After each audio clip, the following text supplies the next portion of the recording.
Welcome to Let Freedom Ring, a Fox News radio special honoring the legacy of Dr. Martin Luther King Jr. Here's your host, Alveda King. In the nearly 6 decades since my uncle, Reverend Dr. Martin Luther King Jr. said, "I have a dream," we have seen many changes, including the signing of the Civil Rights Act of 1964 and Voting Rights Act of 1965. But many could argue that the world we live in and the America we see today is far from the dream he envisioned. The U.S. justice system is one area where reform is still needed, especially in light of the nation's economic divide. My goddaughter, Angela Stanton King, knows about the injustices playing out in the American legal system all too well. She spent 3 years incarcerated, giving birth while chained to a hospital bed, and has led the charge for prison reform, not only for African Americans, but also for women, as well as working to reunite families who have been separated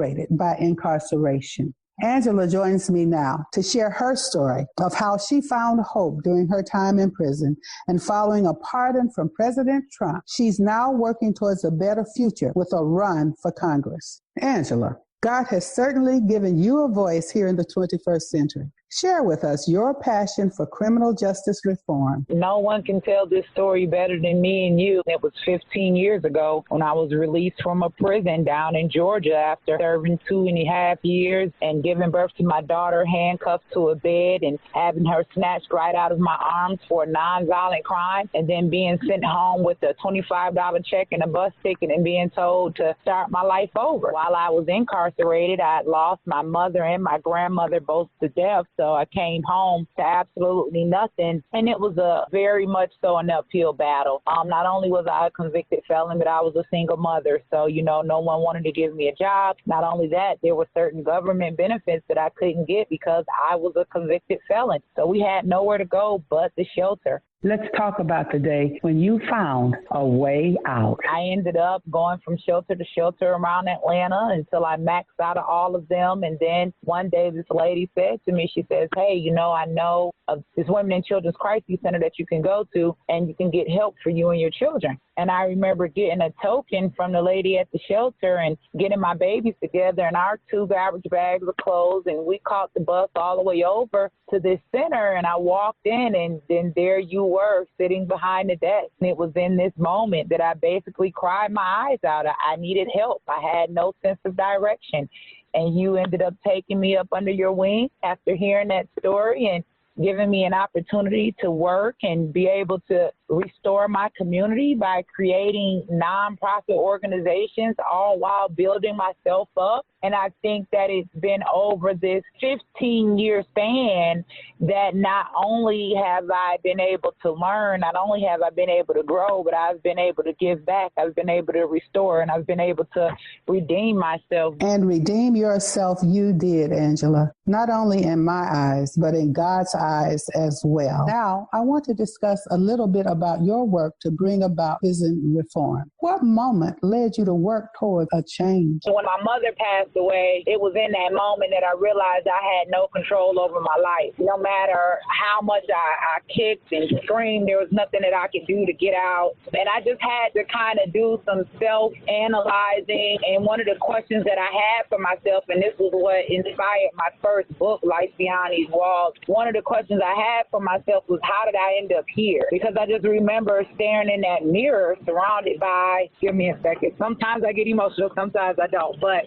I just remember sitting in that cell and looking in that mirror, being surrounded by that concrete, and there was nobody there but me. And I looked at myself in the mirror, and my life just started flashing before my eyes. And I just remember being an innocent kid, and they all ask you that question, what do you want to be when you grow up? And nobody says we want to go to prison.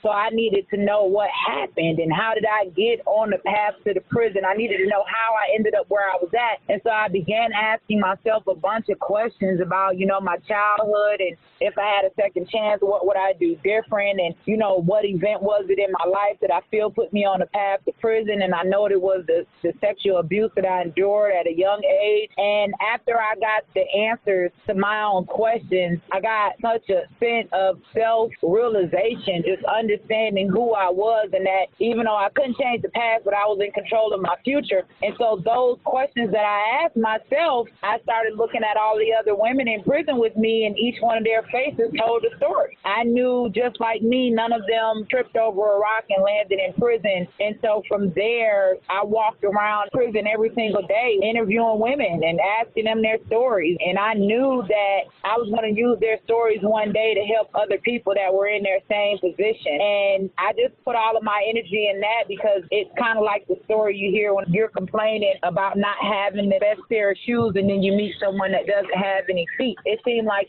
every woman that I was interviewing had a story that was worse than mine. It was like, what could be worse than being in prison and giving birth chained to a bed? Well, there was the girl that was in prison giving birth chained to the bed and found out that she was HIV, and that she had placed HIV onto her baby, and that her baby was going to the state, and she didn't have any family to get her child. Lucky for me, I had family. Then there was the other story of the 14-year-old girl, Tiffany Taylor, who shot and killed her father because he raped her and had been abusing her since she was 3 years old. So there was just so many stories, and it just gave me so much strength to hear their stories and see these people still waking up every single day. And I'm like, I got to keep going. There's a purpose for me. And in that moment, I don't know about everyone else and how they are religiously, but I just prayed and I told God. I didn't know when I was coming home. I had federal charges pending. And I just said, if you ever get me out of this situation, I promise I'd dedicate my life to righting my wrongs and making sure that no one else makes the mistakes that I've made. I want to discuss a little bit about your work to help create the First Steps Act. I began to wake up to politics, and I had a fire in me wanting to fight for families that had been separated, and I started my own nonprofit organization once again with your help, the American King Foundation. And with that organization, I was able to share my story and to influence President Trump to not only pass the First Step Act, but to also make it illegal to chain women to bed during childbirth. Citizens that had been released because of the First Step Act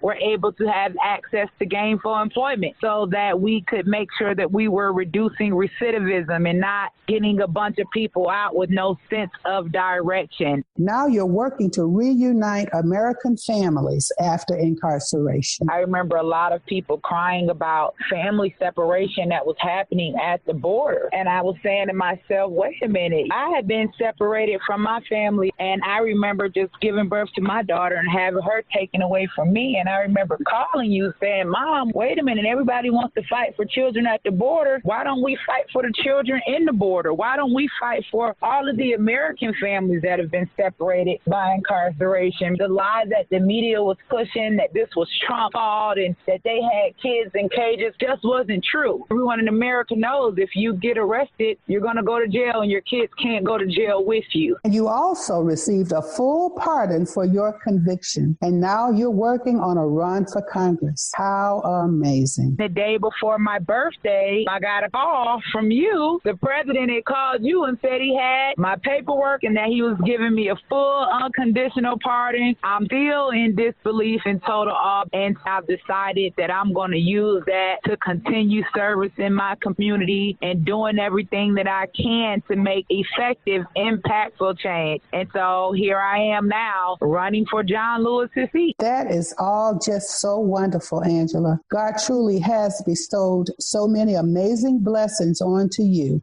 and I'm so glad for the positive direction and redemption you have received. You are living proof that reform is possible within our prison system, and that a path to peaceful reform and change is possible, just as my late uncle envisioned. I'm evangelist Alveda King. Thank you for joining in this journey to honor the legacy of my uncle, Reverend Dr. Martin Luther King Jr. During these trying times in our country, I ask that you continue to live out MLK's legacy by following the path of nonviolent conflict reconciliation as brothers and sisters of the human race. May faith, hope, and love be our guide. This has been Let Freedom Ring on Fox News.